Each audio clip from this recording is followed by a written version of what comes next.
For as long as GTA games have been released on PC, there have been mods made for it. From the simple stuff like real-life car models to entire map reworks and brand new missions and even new storylines made.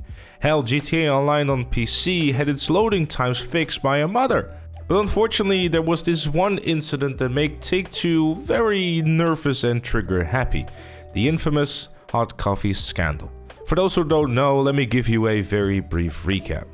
The Hot Coffee mod was a mod made by Patrick W that simply switched on a game feature that was hidden away, never meant to see the light of day. This game feature was a mini game that involved you and your girlfriend having sexy time.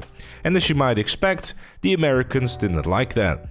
Because sex is bad, and it doesn't exist. So all the soccer moms who stopped looking their husbands in the eyes 5 years ago started to get upset, and Rockstar was forced to release a new version of the game. Patrick W got into legal trouble, and Take-Two has been paranoid ever since. What followed in the years after was a lot of uncertainty and mixed messaging from Rockstar about their stance on modding. From promoting mods on their own newswire, to then saying no mods allowed in GTA 5 single player, to then saying oh yeah, single player is fine, to then Open 4 is now banned, to then publicly saying okay, well modding is okay as long as you don't drop money in GTA Online.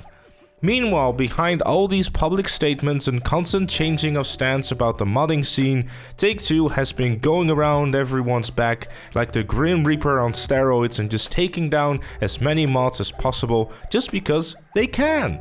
I'm sure by now you've heard about all the mods that have been taken down by Take-Two. The list is very long. There's a huge amount of time spent on these mods and they were never made with the aim of making a quick buck. Matter of fact, far from it. Mods are made out of love and passion for the game. They enhance and expand the experience. Yes, I did say that on purpose. Whether it's big or small, it gives new players new ways to experience the game and get more out of it. Hell, without PC mods, I wouldn't have been able to make stuff like honest car commercials. The sad reality is that Take-Two is the only company out there who seem to be actively going for people's throats because they modified their game a little bit. And because they have the legal power to take it down, they simply will. The recent takedowns of GTA 3, Vice City and San Andreas map remasters just proves that they don't want people to download these mods instead of buying the upcoming remasters of these games.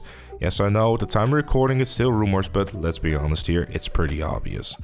These mods have existed for years. Most people probably already forgot about their existence to begin with. But unfortunately now we have come to a point where they've taken it even a step further. No longer are they just simply telling people to take the mods down, they have now actually gone as far as to sue the creators of the Re3 project. A project that reversed engineers both GTA 3 and Vice City. While I understand that Take-Two is trying to protect what is legally theirs, because at the end of the day, it's their property and the modders have effectively just broken into Take-Two's house and started looking and messing around with stuff that's not actually theirs.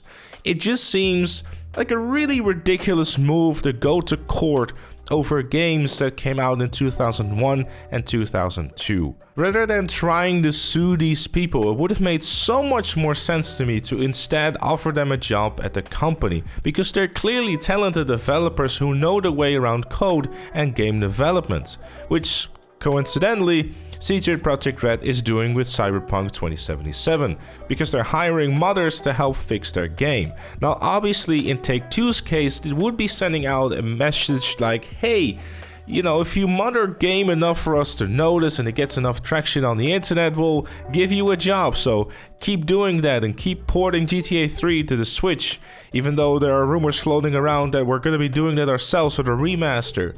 Keep it up. The problem, however, is that this becomes just so much more hurtful when you realize that GTA Online's modding situation hasn't changed ever since the game has come out, and Take-Two is seemingly just much more interested in spending millions on lawyers and lawsuits to protect games that came out 20 years ago over just simply updating the broken security systems in GTA Online. Modders are still running rampant on PC, and there seems to be no signs of slowing down anytime soon. And for a company that's making hundreds of millions of dollars every quarter with GTA Online, There seems to be very little care about the actual health of it, and instead just keeps adding more and more for the sake of there being more content. I know that fighting cheaters in PC games is literally a losing battle, but taking an example with Call of Duty Warzone that is banning hundreds of thousands of accounts every week, Destiny 2 finally getting their shit together too, and both games having a long way to go still, but they're at least trying. GTA Online on PC is just a toxic wasteland that's been abandoned like they're trying to extinguish the Chernobyl fires with a fucking toy gun. Anyways, who's looking forward to being upset about this for about an hour and then go ahead and pre-order Expanded Enhanced? Time moves forward, nothing changes.